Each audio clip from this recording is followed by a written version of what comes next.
Hi guys, my name is Tito. I make videos on personal finance and investing, and in this video I want to talk to you about how you can invest as a young person in your 30s, especially if you live in Africa where the dynamics of personal finance and investing are a little bit different from how they are in the first world or in the developed world.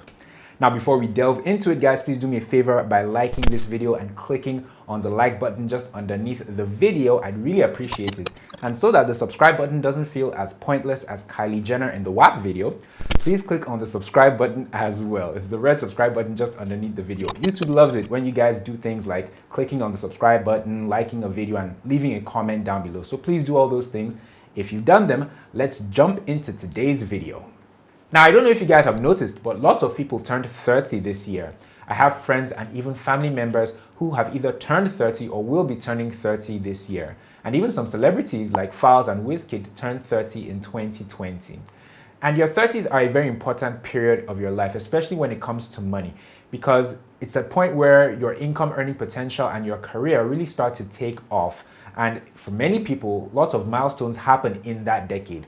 Things like moving out of your parents' house and moving into your own place, starting a family, getting married, all these things have implications on your income and your ability to invest. So it's best that you stay on top of them as soon as possible so that you don't find yourself just living paycheck to paycheck or spending money as soon as it comes in, and so that you can be closer towards reaching financial freedom. So how do you invest in your 30s? Well, it may surprise you to know that investing in your 30s isn't that much different from investing in your 20s. It's just that certain life events will act either as opportunities or constraints that will inform the way you invest in your 30s. For example, you'll start earning more as your career continues to progress in your 30s, which should mean that you'd have more money to invest with, right? However, the dynamics of settling down, something that has been happening a little later in life for many people around the world these days, as studies have shown, would also place a significant demand on your income because of the costs that are associated with starting a family and settling down. So it's a bit of a plus-minus effect. You're earning more money, all right, but that extra income that you're earning is now being swallowed up by your domestic responsibilities. And let's face it, for many people in Africa, a dual income household is barely just enough to cut it for even a family of just 2 people. So what to do? Well, you really just have to try to keep on investing in your 30s, even though it may not be as consistent as it used to be in your 20s. Because believe it or not, life will get more expensive in your 40s. So if you can't crack the code now, it will get even harder in your 40s as things like education become more expensive and as your kids continue to get older. But let's not go down that dark road. We'll save that for the how to invest in your 40s video. For now, here's how you can either start or continue investing in your 30s. Number 1, develop good money habits. Developing good money habits was one of the points that I mentioned in the how to invest in your 20s video. And to be honest, many of the things that I mentioned in that video, with the exception of 1 or 2, are still very relevant in your 30s. So I recommend you watch that video. But dare I say, developing or continuing to practice healthy money habits is even more important in your 30s because, for one, your living expenses get a bit more complicated in your 30s. And secondly, there's a high possibility of you merging your life and your finances with another person in your 30s. And going into such things, it's better to do so with a healthy and responsible money attitude, essentially, because we all know the role that money and people's attitude to money plays in a relationship like marriage. Number 2, start to diversify your investments. Now, despite what many people think, you're still quite young in your 30s. You can still afford to take some calculated risks. It's just that now diversification is the name of the game. You can choose to hedge your investments by investing in certain different but reliable investments, such that an unfortunate crash in the value of one investment or in the market of one investment won't lead to a decline in the value of another investment where you've put your money in. Now, how reliable these potential investments may be to you will depend on how much research you conduct on them. According to an article in Inc.com, which I'll link in the description box below, people can diversify their portfolios in their 30s by investing in good stocks. I agree. In ETFs and index funds. I strongly agree. In bonds. I agree. And in cryptocurrencies. I somewhat agree, as long as the investor knows how cryptocurrencies work and understands how volatile that sector can be. Because cryptocurrency certainly isn't for every investor. But then again, people who invest in cryptocurrencies, they don't have two heads. Number 3, start considering real estate investments. Now, while it's so tricky and can be a bit scary in many African countries, especially in Nigeria, to invest in real estate remains at the top of the investing food chain for many people. I know it's the investment class that I desire the most. But don't let your desire to own real estate or to start earning rental income in some way, shape, or form lead you to get scammed or lead you to make a bad investment. Instead, what you could do in your 30s is that you could spend time learning about the different ways and in the different markets and regions that you can invest in real estate. Thanks to technology and with things like investment clubs, now you can own a share of a piece of real estate and for several years enjoy in the asset appreciation and income generating potential of that piece of real estate by virtue of your equity contribution in that real estate. And you can learn a little bit more about investment objectives by watching this video that I made not too long ago.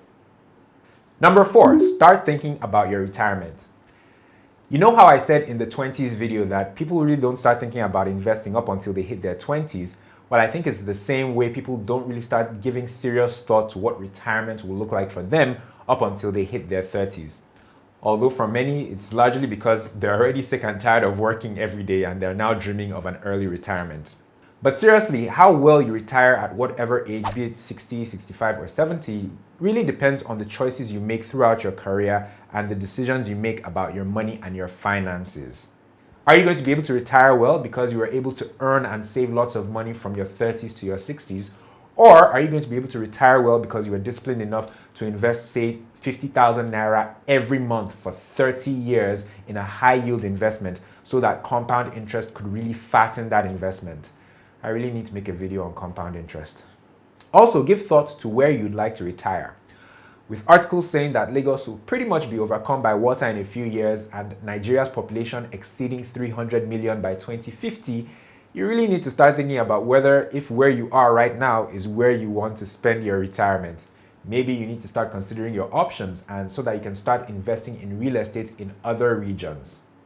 Number 5, seek additional income streams. One of the many things that 2020 has taught us is the importance of having multiple income streams. And the logic behind that is kind of like the logic behind why we should diversify our investments. It's so that we have something to lean on when another source or our main source takes a hit. And having a side hustle or an online business or another income generating asset or investment really comes in clutch, not just in bad times, but also in good times. Some people use their revenue from their side hustle to fund their weekly or their monthly investments, while their 9-to-5 income is what they use to pay for the normal stuff like their rent, their groceries, and whatnot. That's their strategy. So in your 30s, think of the 1 or 2 other income streams that you can add to your current income stream.